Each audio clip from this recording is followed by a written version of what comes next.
What's happening, y'all? What's going on? Welcome to my YouTube channel, Sports Life and Politics TV, where I'm doing my NBA playoff predictions.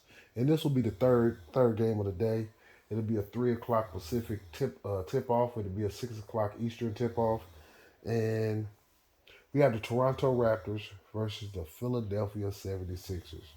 Toronto is the fifth seed. Philadelphia is the fourth seed.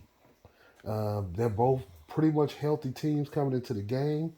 Uh, Believe it or not, during the season, Toronto actually won the season series. They played 4 times. They won the season series 3 games to 1. That's interesting. Sometimes you have to look at the injuries and see who played and who didn't. But overall, you always want to win that regular season matchup, and that's what Toronto was able to do. Obviously, the 76ers have Joel Embiid, who's a one of the top two MVP candidates this season. He has been balling out this season.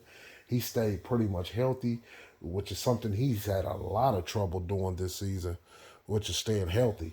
Um, let's go over some of the statistics during the season.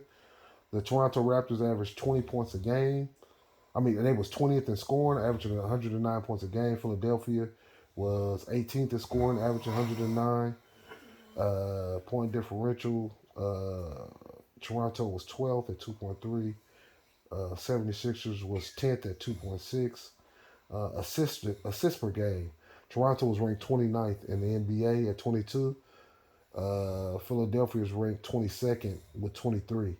Steals per game, Toronto was second in the league at 9 a game. And the 76ers was ninth with 7.7.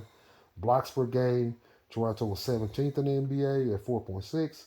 And the 76ers were sixth in the NBA with 5.3.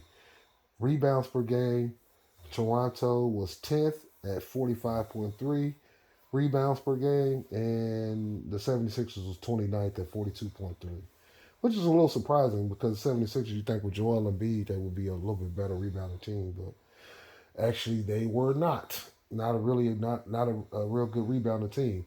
Now let's talk about the matchups. The 76ers have Joel Embiid. Nobody on Toronto can guard him. So it'll come down, can Toronto do enough with the others in the bench to overcome the starters for the 76ers? You have a young player named Tyrese Maxey out of the University of Kentucky. He has been sensational this year. He has made huge strides this year, and he has made a major jump. So he's going to be a player looking to break out. Obviously, the 76ers traded for James Harden.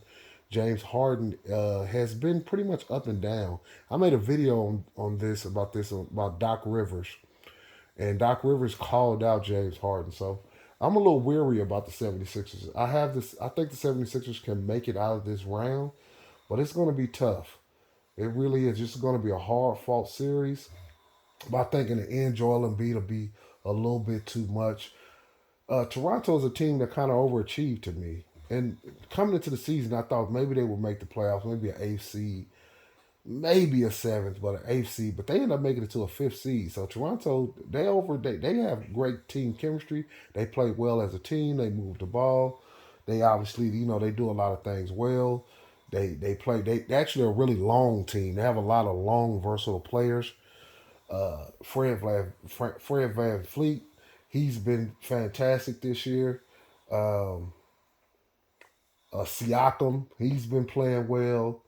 Toronto has a good team, but in the end, I think the 76ers, if they lose this series, I made the video about Doc Rivers that he's getting fired at the end of the season anyway, because I don't think the 76ers are going to make it to the finals. But I have the 76ers making it out of this round. I think the 76ers ought to win this series in six. Like I said, anytime you say a series can go six, it always can go seven, y'all. That's just the nature of the beast. But I have the 76ers winning this series in 6 games.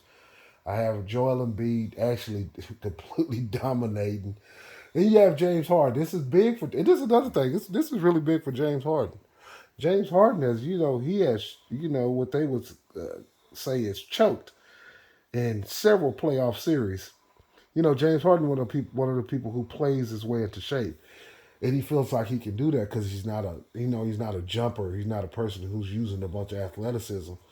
But there's a downside to that too, because sometimes it seems like when you play your way into shape, the only person I ever seen in NBA history that played his way into shape was Shaquille O'Neal. But the rest of the players who do that, they end up getting hurt if something goes wrong. Luka Doncic did that this year. He played his way into shape. He did not come into the season in shape. He played his way in shape. And the basketball guys don't like that. And he ended up getting hurt. So we'll see how it works out for James Harden. But I do have them making it out of this series.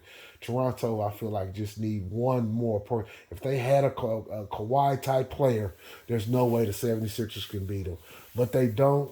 I think Maxi makes his name this playoff. I think Tyrese Maxey really shows out, and I think the 76ers win this in 6 games. And I'll be doing one last video. I think it's one more game come on today, so I have one more preview, and then I'll do the rest tomorrow. But I appreciate y'all tuning in, man. Peace.